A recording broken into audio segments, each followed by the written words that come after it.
Welcome to the Etsy Conversations podcast, featuring inspiring interviews with Etsy shop owners, hosted by Ijama Elazu.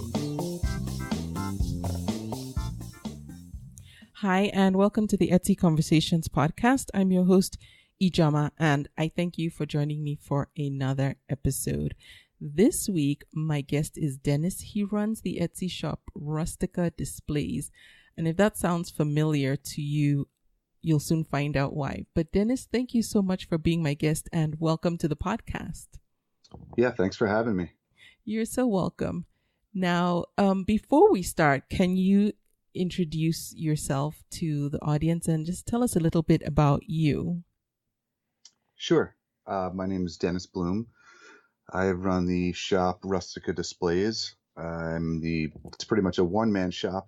I do everything from the design, the building, the graphic design, the correspondence with customers. You know, I do the whole deal. So been doing that for about a year now. And in the past, I'd say 6 months, it's been a full-time gig. I've taken it on as a full-time thing. Oh, wow. Congratulations on that. Thank you. Yeah, things change when it becomes your full-time gig. Yes. And the reason Rustica, the name Rustica might sound familiar to people who have been listening to the podcast for a while is because back in May of 2016, so not quite 2 years ago, but on the way to 2 years ago, I interviewed your wife, Linda, and that was episode 128 of the podcast.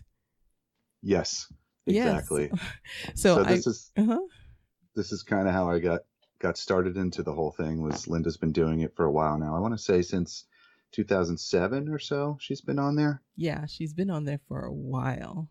Yeah, she's done really well with it, and circumstances just led me to being here now and doing it myself. Yeah.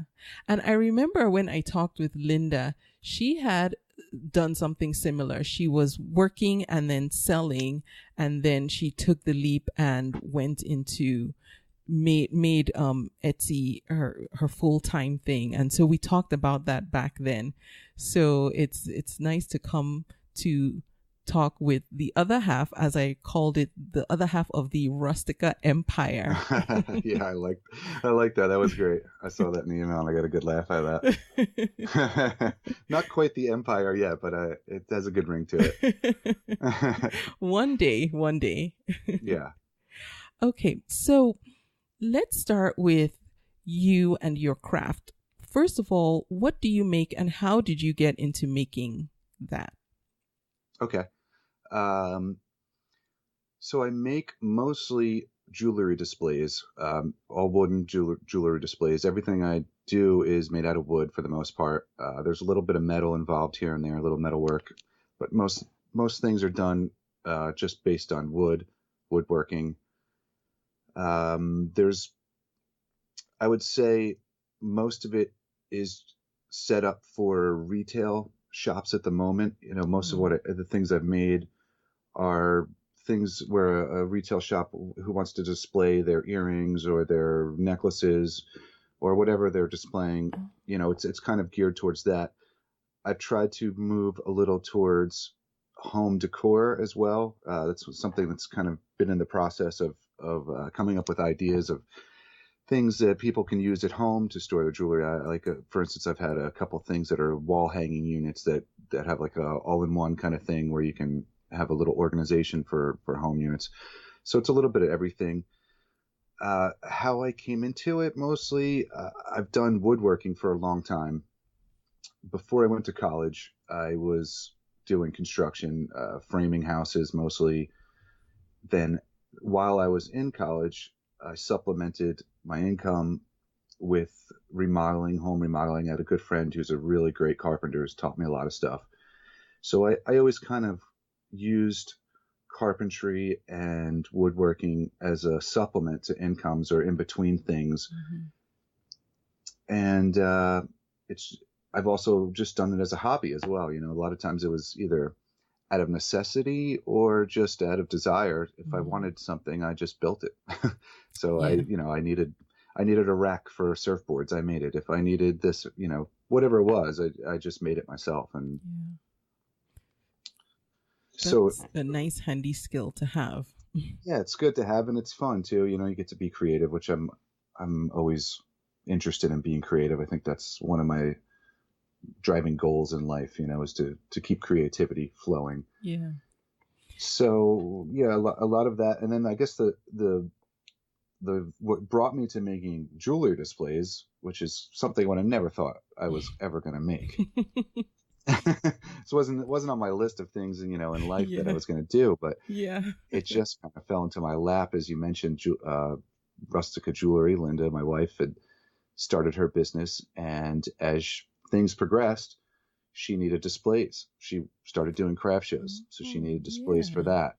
Then she got involved with wholesale dealers who wanted to sell bulk packages of her jewelry with a display. So I started making her things, and then I started going with her to these craft shows to help her out, when I had a chance. And a lot of it caught on from being at the craft shows. Other vendors would be there and see the displays and say, oh, I love this. How can I get one? Can you make me one? And that's kind of how it all started, was from that. I love that. I like that your business started off as essentially it's a B2B, because your main clients, at least in the beginning, was retail stores and then other businesses, other craftspeople who are running their own businesses that can use what you're making. And now it makes sense why it's Rustica Displays. When I was thinking about it, I thought, okay, I don't even know what I thought. I thought it was you were displaying your woodwork, but now I understand it's an actual display. Well, they are actual displays. Right. Yes. Yeah. They're actual wooden jewelry displays. Yeah. Yeah. So have you found, or so far, now I know you haven't been, you've been on Etsy since 2017. So we're still kind of in the beginning stages, well, at least within the first year.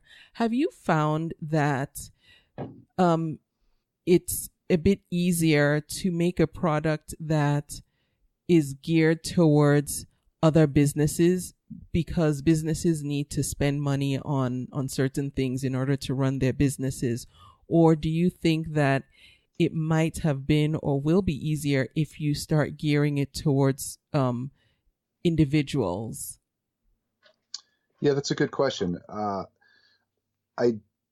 As of right now, because it is a newer thing, I did start the shop just about this time last year, but I was doing it part-time. I was laid off from my job and I started doing construction again, and I kind of did both, and I wasn't putting 100% into this. I was trying to, figure out what my next step in life was, pretty much. And it wasn't until somewhere, this past summer where I decided I'm just going to give this a shot and just go full force into it and see what happens. So everything's kind of like a beta testing, it's just a testing ground, right? I don't know which direction it will go and which direction will suit it best, but I'm just trying different things right now and just seeing where it goes. In terms of what's been the most successful, it's been selling to shops for the most part. The Etsy end of things is actually only a small percentage of my income. Most of the design work I get and the contract work I get is for retail shops that have found me through Google or Pinterest, or we also have our own website. So I'm working a lot of wholesale accounts where it's a bulk order of 10, 15 displays, or there's some accounts where it's a year-long thing where I'm providing displays through shops throughout the country. So that's kind of just built up on its own, without me doing too much marketing on my own, just word of mouth, I guess, and just been putting it out there. That's great. So the wholesale orders that you get, are they coming in through your independent website, or are you part of the Etsy wholesale community? No, I'm not part of the wholesale community, though I've been looking into getting into that. It's been coming through various channels, really. It's kind of been a little bit of everything. Like, for instance, I'm on Facebook. I don't have many followers on there, and I don't really dedicate a lot of time to it. But once in a while, my stuff's up there. I leave it there. Just I kind of cross post things. If I post something on Instagram, it'll also cross post to Facebook. Yeah. And sometimes I'll get an email on there from somebody from a shop that's saying, "Oh, I saw your displays. I liked them. What can you do for I'm opening up a couple stores down south, whatever the circumstances may be." It's either through that or through our website. I get inquiries through there. Even sometimes it's just through my email address. They find where it's been posted. So it's been through various sources, I guess I could say. Okay. Have you found that you've had to do, well, I know a lot comes, from word of mouth, and especially with what you're selling. I think that just seeing it is enough, is a calling card on its own when people see it. Have you had time to even focus on SEO for your website to pull more traffic in there, or right now it's just all organic? No, I've definitely put a lot of time into that. Okay. This is where having Linda, who has the experience in these things, has been a godsend for me. And it's given me an advantage, I guess, that most people maybe starting out might not have unless they know somebody who's done this for a while. Yeah. I was able to have somebody there that knows this stuff. So she's the one that's done a lot of the research, and she's the one that'll say, "Hey, try this for listings and all the SEOs on Etsy and on our website." I've put a lot of work into that. So that initial thing is probably the most I've done for marketing, and I'm assuming it's worked, for that case. Yeah. So can we talk about that just for a little bit? Just the importance of having a mentor, somebody who's been there, who understands how the platform works, but not just Etsy, but also running a handmade business, running a creative business. The value of having someone to talk to and bounce things off of and get advice from. What would you, and I know this is, I have no idea how you'll answer this, so tell me if you don't have an answer for this, but lots of new sellers would appreciate having that type of direction. In your case, your mentor lives right under your own roof. Yeah. If you didn't have Linda, how do you think you would go about finding a mentor or just getting the information you need, knowing now what you need to know? And I hope it makes sense. So for someone who is new and doesn't really know what they don't know and what they need to be doing, how would you advise them to go about just getting real help? Right. Yeah. Etsy's been a great source, for what it is. It's such a great thing. And the good thing about it, because it's so popular, there's so many people out there now that are on it. And a lot of people, probably within your immediate area have direct experience with it. You can obviously, you can go to Google or YouTube and look up videos and read tutorials and whatnot, but there's something to be said about just talking to somebody that has the experience. And I would say anybody starting out, try to find somebody in your area and reach out to them and just say, "Hey, I'm interested in doing this. What can you tell me? Can you sit down with a cup of coffee and just give me some pointers and whatnot?" In fact, Linda's done that for a couple people in our area as well, not just me. Oh. Yeah, there's a couple of people that reached out to her that were interested and said, I saw your shop. I really like the way it's put together. It's been successful. Can you give me some pointers? And she sat down and helped people out. So yeah, I think that's the people are out there. If you just take the chance to reach out and talk to them, you could probably learn the most from talking to somebody directly rather than just, Google search. Yeah. And I agree. And I know I've had some other people on the podcast who have said that they, exactly what you said, they reached out to other sellers and just connected with them. And for the most part, I think everyone had a good experience. Like, I don't recall anyone ever saying that someone that they reached out to was not willing to help or share any information. And Yeah, definitely. yeah, and I agree with you, Dennis, that there's something you get when you have someone to talk to, like have a back and forth rapport with, that you don't necessarily get when you're reading from a screen. As good as that information might be, but sometimes there are questions that come up that just require, just some back and forth conversation. Right. Yeah, definitely. You have to pull from all the sources. And, the good thing is when you talk to people about these things and being on Etsy and working for themselves, they're generally excited to talk about it. I mean, this is something that they love to do. This isn't asking somebody in a just a random field of some career they went to school for and working for some corporation. This is people's passions that they're trying to turn into a business. Yeah, that's so true. And I think that does make the difference. Yeah. I think it makes things, people are more receptive to want to help others and talk about it because of that fact. Yeah. And I know I've had, like, if people email and say, I laugh sometimes when I see it, because I'm like, really? And people will email and say, I know you're busy, but I have this question. And I'm like, are you kidding me? Of course I'll make time for this over other stuff that I really should be doing, because like you said, it's a passion. It's something that we enjoy doing. And so we're going to want to spend more time doing that too, sometimes the detriment of other things we need to get done. Right. And sometimes even you learn something just talking to somebody that's starting out, and, it could be a two-way street for learning something. So yes, you never know what you can get out of a relationship with somebody. Yeah. Just talking about this makes me think, and I've had this thought in my head before, but I have no idea how I would ever pull it off. But to have some kind of local directory for different regions. So say someone, Etsy sellers, and some teams are really good about this. Like in San Francisco, the San Francisco Etsy team is phenomenal.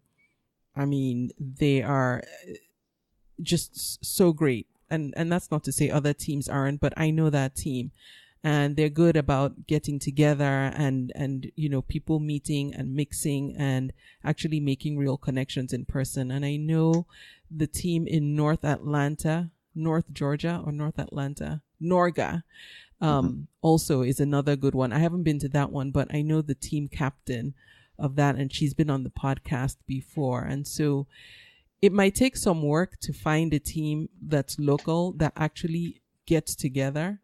And if there isn't one in your area, you might consider setting one up, because the value in it's work, but the value in it is worth it.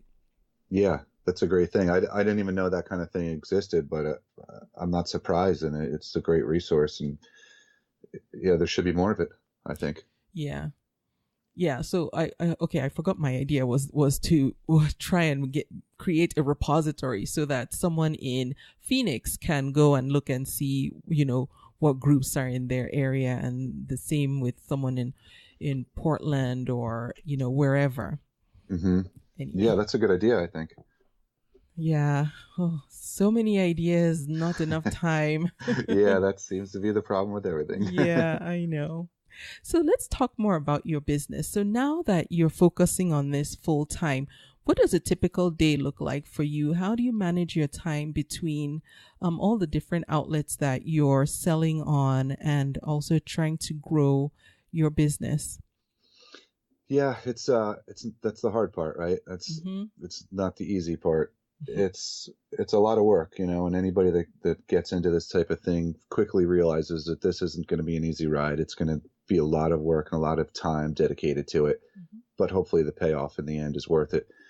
So, I don't have a routine. I'm not a good routine person. And this is part of the reason why I wanted to go into work for myself. If you tell me I have to be there at 7:30 in the morning and stay there till 5 o'clock, I can do it, but it's not my optimal time for myself. So a lot of times I'll wake up and I'll go to the gym or whatever and do some emails and whatnot. And I won't get started till later, but then I'll work till 9 o'clock at night, and sometimes I work better at night. So sometimes, I don't do that, and I'll start early, but I don't like having a routine, and that's kind of the benefit of doing this, is that I get to do, work on my own schedule. Of course, working from home has its own difficulties, and something that it always takes an adjustment period, because you're at home, there's a lot of distractions. So it's, that takes a little while to get used to. Yeah. But I think overall I've adjusted to it. But yeah, I don't know. I don't know how to answer that question, because I don't like routines too much. Yeah. I think that's something that a lot of creatives experience, is just having a hard time with routines.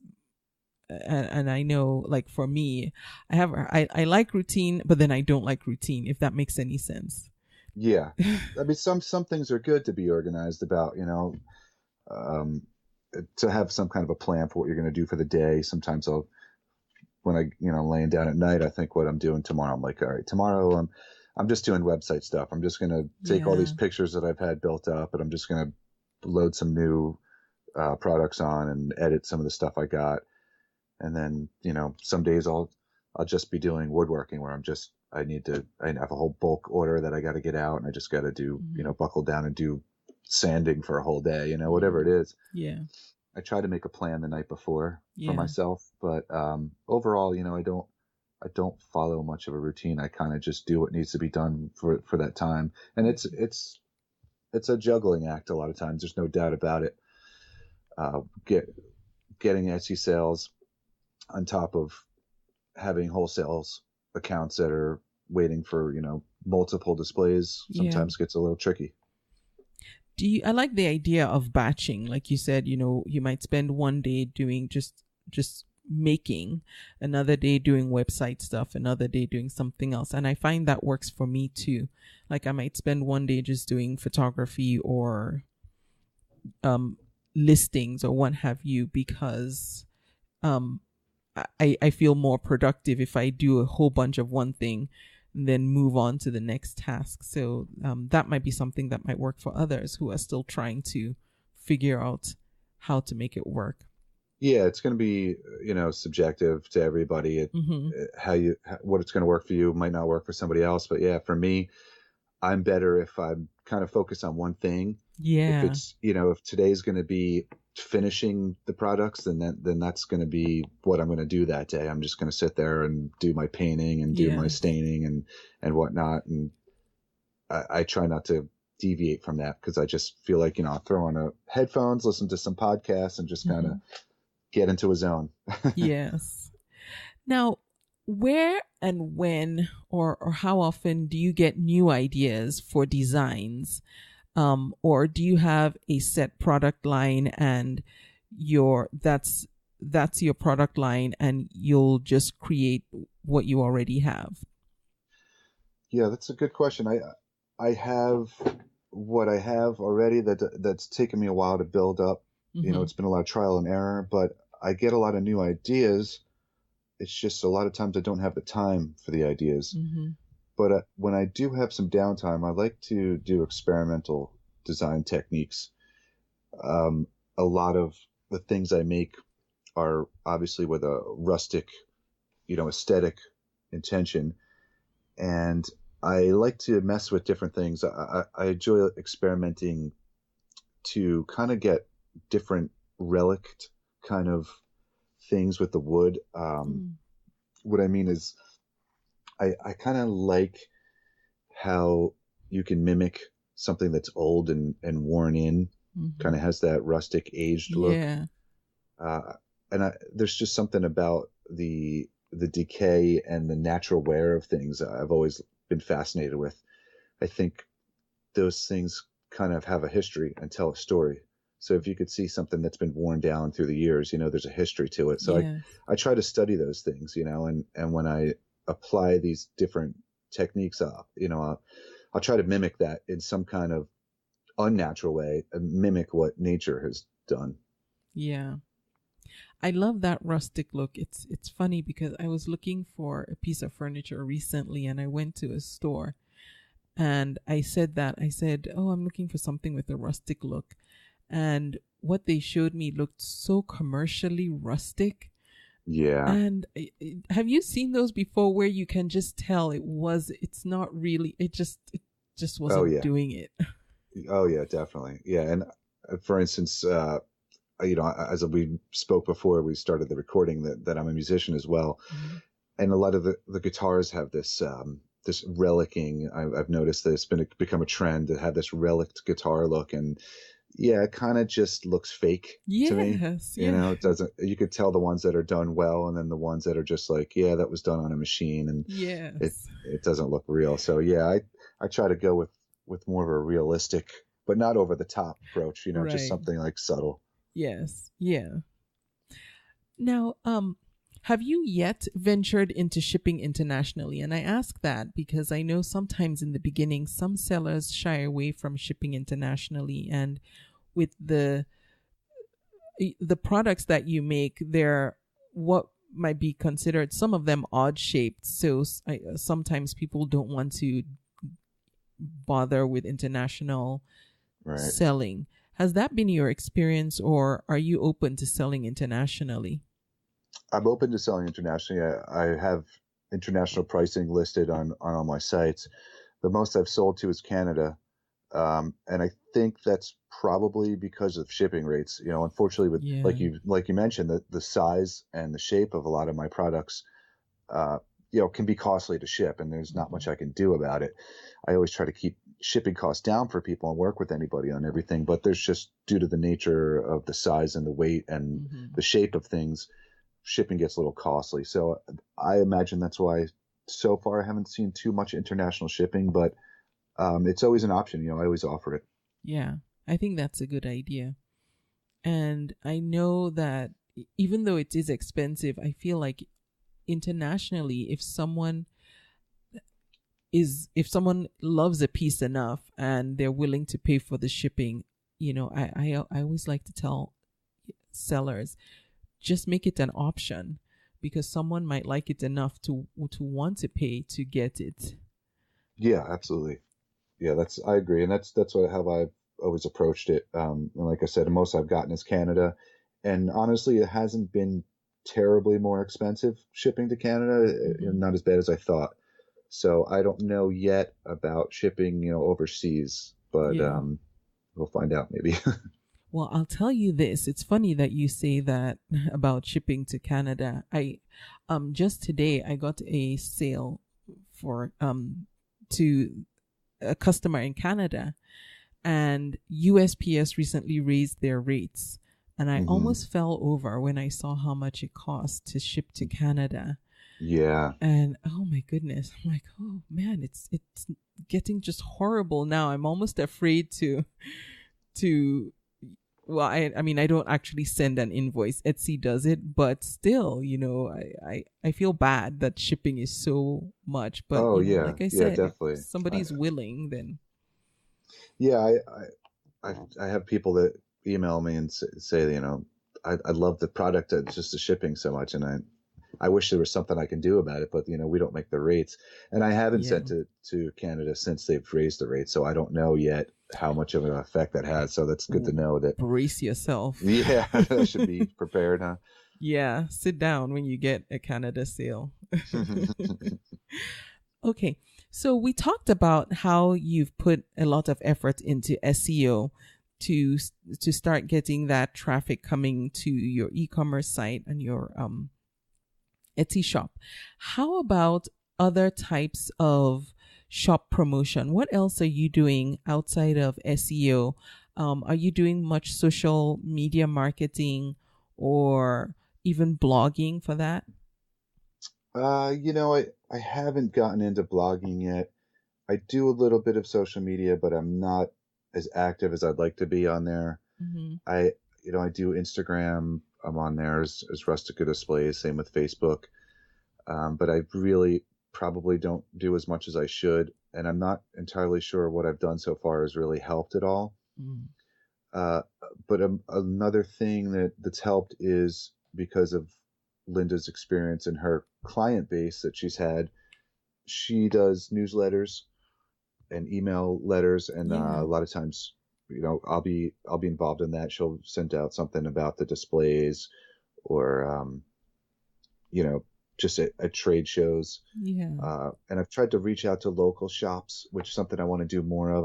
I'm working on getting a new catalog together for this year. I had a catalog made for last year, and I also sell, locally, just try to see what's in my own backyard. And I have a couple things that are either on display in shops right now for sale, or things that shops have bought for themselves to use for their products. I'm glad you mentioned the newsletter, because one of the questions I wanted to ask is if there's any overlap between what you do and what Linda does as far as shops and promotion, because there is that somewhat type of overlap between your products. They're related in a way. Right. So do you ever share shop duties? Does that make sense? Yeah. Yeah, definitely. Okay. Yeah, we do. And then another thing is craft shows. I started doing a couple craft shows this last year. And as I said before, I always went with her before in craft shows, but I never had my own display. So I got my own banner together and set up my own display, and gave that a shot at the couple craft shows that she had scheduled, where it was easy for me to just kind of fit in with her stuff. And it hasn't been a bad thing. It's funny though that, I did have products there, like I said, that were more home decor and home jewelry organization for people to buy. But most of the things that I sold were to other vendors. So other jewelry vendors were there and came by and said, "Oh, I'd love these for my craft fair." Yeah. Because I've spent a lot of times at craft shows now and craft fairs, and it's a shame really. Sometimes you see everybody's got these really nice displays all set up. They've got their nice banners. They've got the table set up really nice. And then sometimes they're using these cheap plastic displays. Yeah. And it's, I think a lot of people just walking by, and how the business got started for me in the first place was that people saw, that, we can have a nicer display for the jewelry. Mm-hmm. And it actually makes the jewelry and the product look nicer. It does. I think, in a way, and rather than sitting on some, black velvet or cheap plastic kind of display. Yes. And I noticed that some retail stores have started to do that, where instead of having all the earrings on one of those round rotating plastic or fake glass displays, they put them in more ornamental displays. And I tell you, I'm drawn more to those. I'm like, I want to see those earrings. I want to look at those because of the way they're displayed. I don't want to be spinning that thing around. Yeah, definitely. It's a huge part of it. I think people are starting to realize now that there's options out there now other than besides the bulk products you can buy off of a website, that's just some cheap mass manufactured things. Now they have options, and that's kind of why I'm here. Yeah. So in a typical week, how much time would you say you're spending running your business, all aspects of it? And are you finding that it's taking more time to run your own business than, say, when you were an employee working for someone else? Oh yeah, there's no doubt about it. It's way more time. There's, I guess right now, because it's a new thing, and I have to build a following, and I'm working on, trying to get my name out there. Yeah. It's much more of a time consuming thing. There's weeks where I don't even have a day off. So I'm working every day. It's much more time dedicated into it, but in the end, so far, it's still been worth it to me, because I'm still doing my own thing, and I'm working from home, and I'm not following anybody else's schedule or rules. And so it's a lot of time involved. I'm hoping as time moves on, maybe if things go well enough, I can outsource a couple things, just small things. Yeah. Like, some of the website stuff or whatnot. But, I also enjoy doing it too. I enjoy doing the woodworking aspect. Yeah. So it's work, but it's not. It's good work. Yeah, it's good work. It's funny that you said as things grow, because that was going to be my next question. Was as things begin to is escalate the right word? Escalate sounds almost Yeah, we hectic. can use that. Yeah. But as your business begins to grow and expand, what would be the tasks that you first would want to outsource? And you said website stuff. Yeah, more of the marketing stuff, the website stuff, the customer service things that take up my day, because I'll be in the middle of building, and I keep Etsy and my shop, our website, open up all the time, and I'm constantly stopping to have to go answer emails, or I have a pile of emails that I got to get to at the end of the day, and when I'm pretty tired and worn out at the end of the day, I'm doing email stuff. So that kind of thing probably would be the first thing. Yeah. Not so much the building, and definitely not the designing, because that's kind of my thing. But I'm real particular about the building. I kind of have chosen to be more of the higher end kind of thing. And I know some people sometimes have said, oh, your prices are a little higher than what I've seen. That's because I put a lot more detail and workmanship into your typical stand than I've seen typically. So I'm not sure I'd feel totally comfortable having somebody else do the work, but there are times where I'm swamped, and Linda has helped me out, with staining or sanding and things like that, because she knows things that need to be done. If her shop is having a slow period, or she's got a little bit of downtime, she'll help me out with certain things like that to move things along. And vice versa. I've made jewelry. Oh, that is so nice. That's so sweet.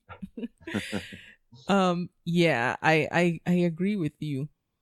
I think for me, what suffers the most is email. I'm like, if there's one thing, the first thing I would get off my plate is if I could just have a dedicated person to answer email, then I'd be happy. Because you're right, there are just some things, it has to be you that does them.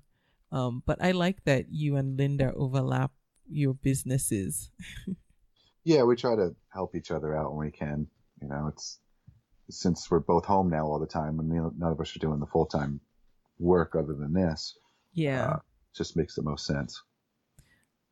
Now, when typically, if you have a new idea for a new product or product line, what's the life cycle for that?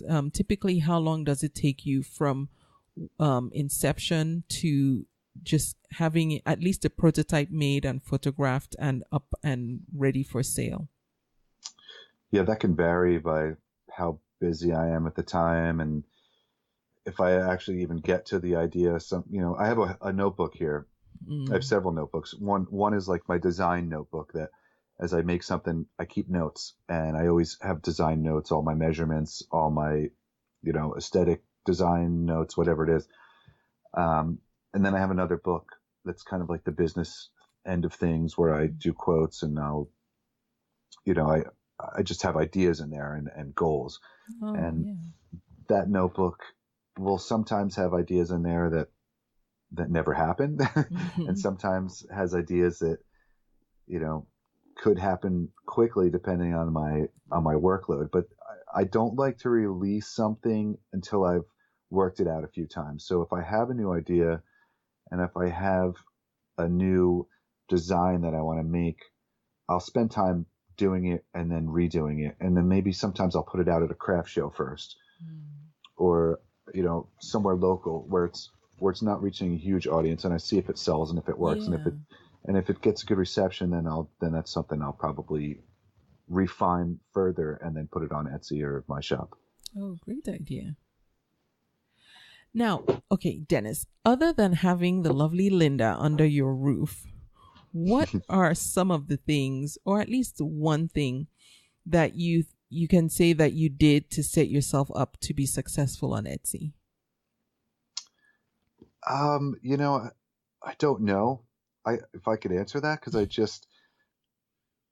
I kind of just put it out there. And I did the SEO stuff.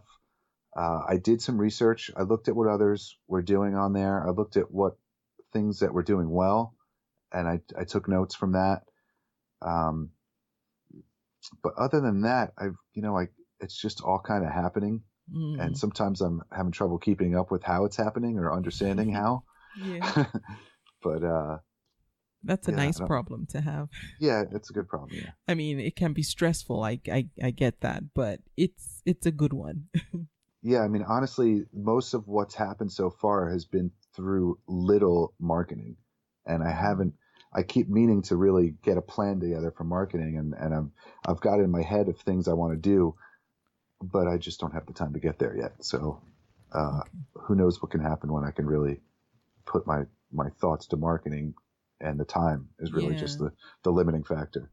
Yes, I know, that whole time thing, so pesky. Yeah. Just never seems like there's enough time in the day. I know.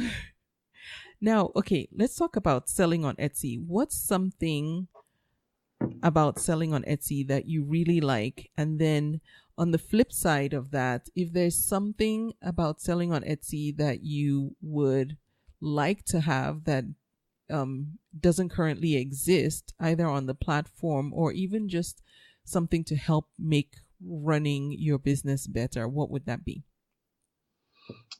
I guess, I can't say I have too many complaints about Etsy, but that's probably because I haven't been on there that long.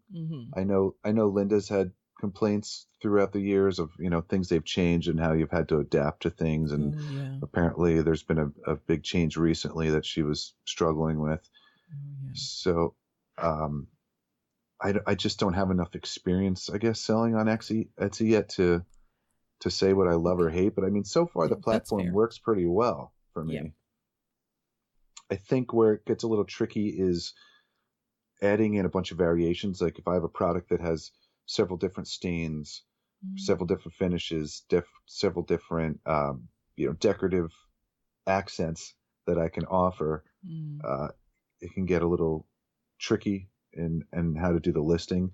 And then when it comes into custom orders, the one thing that bothers me on the custom orders is that if it's done through an email, you can't set up the shipping.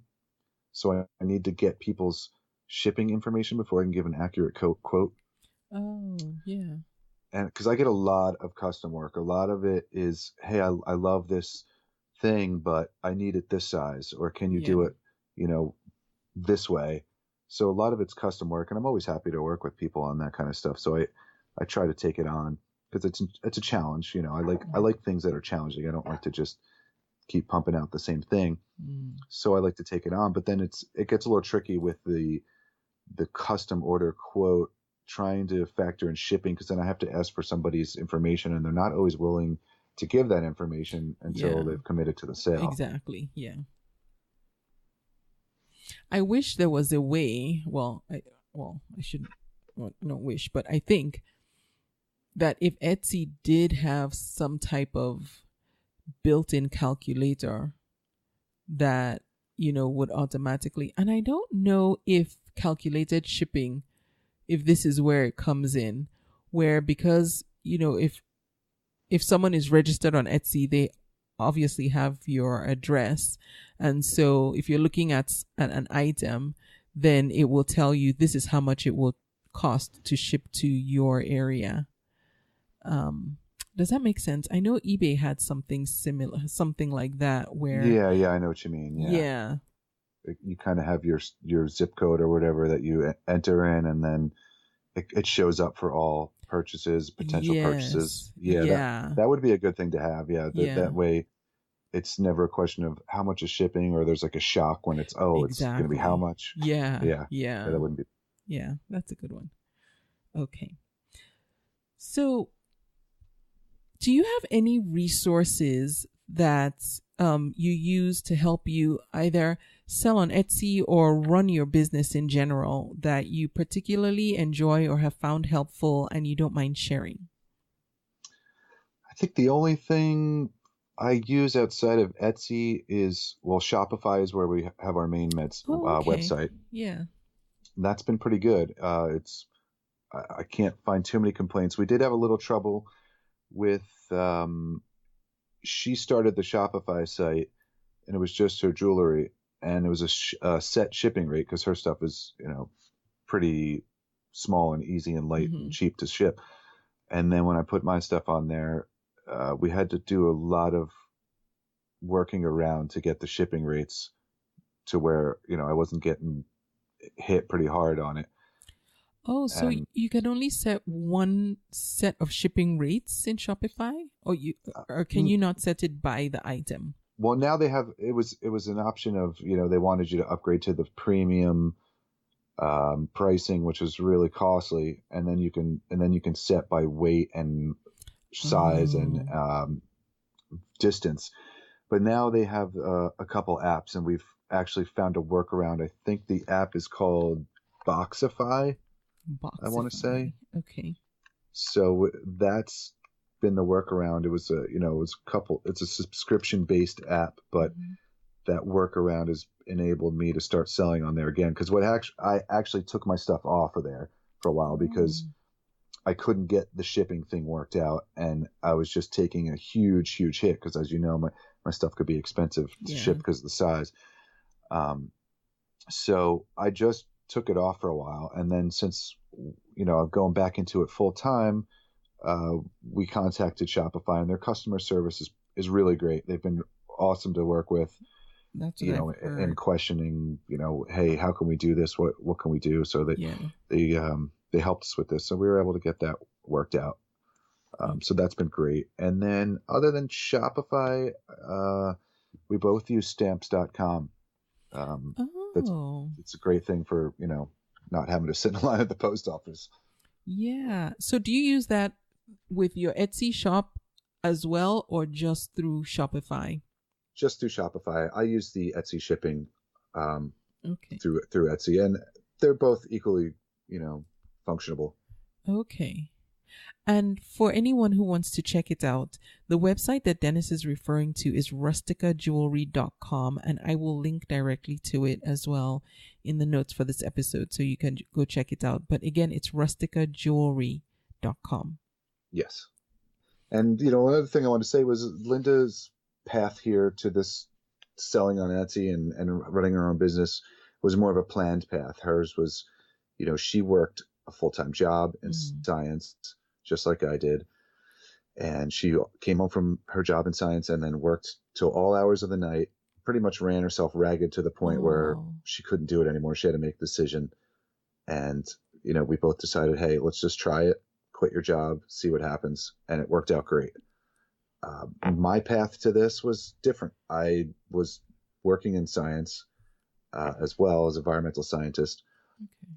And I worked 12 years in that field, and I kind of got just disillusioned with it. And then I got laid off last year, and I thought to myself, well, I can go back to another job that I'm not happy with and kind of trudge through, even though it's a steady paycheck, or I can take a chance here and try something different and work on my own. So it kind of was an unplanned path, I guess, for me. Yeah. But sometimes those are just the push you need. Yes, exactly. Sometimes, if it didn't happen that way, it might not have happened, and who knows, where this path is going to lead. Yeah, definitely. I mean, I could have easily just sat in relative comfort and been relatively unhappy for the rest of my life, and never done anything about it. And, just kind of thought, well, I know I want to do something different. I just don't know what. That's always been the conundrum, you know? So this is, this might not be the permanent thing, but at least it's a different path and one that, I'm taking a chance on. See what happens. And at least if you get this set up and running and down the road, something else comes along, you have the experience under your belt, and you still have an asset that you can continue to run, on your own terms. Yeah. Yeah. And it definitely, even if it's just for that, it gives it, a good sense of accomplishment and what you can do for yourself to move towards happiness. But for today, where would you like to see this go? I'm not looking to turn this into, a mega corporation or anything. My main goal is to be sustainable and to always enjoy it. That's been my goal in life. No matter what I do, is to just enjoy life and enjoy the things I do. Yeah. Enjoy my time here. And that's really what my main focus is.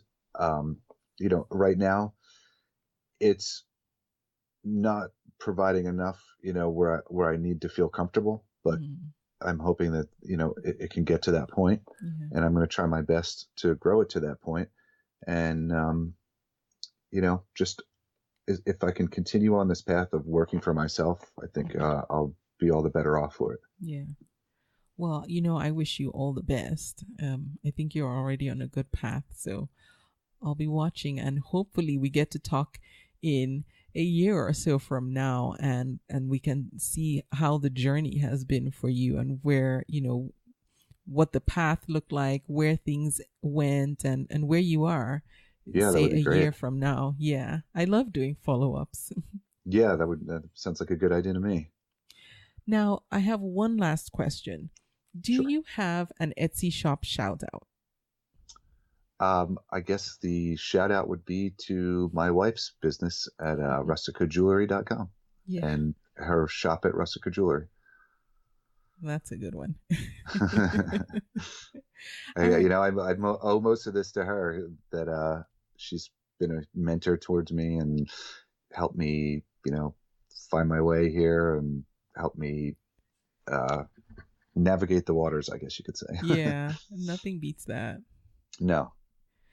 Now, Dennis, if anyone wants to get in touch with you, what's the best way they can reach you?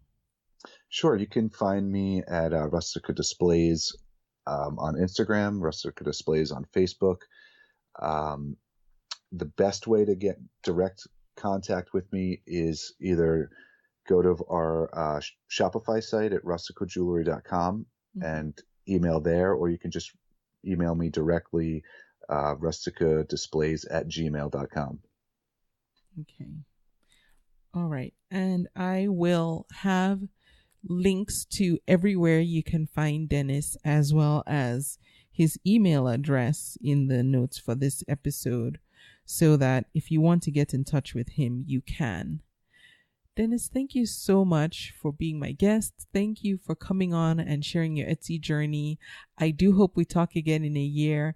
And I would love to have you and Linda on. I think that would be just a whole different kind of podcast.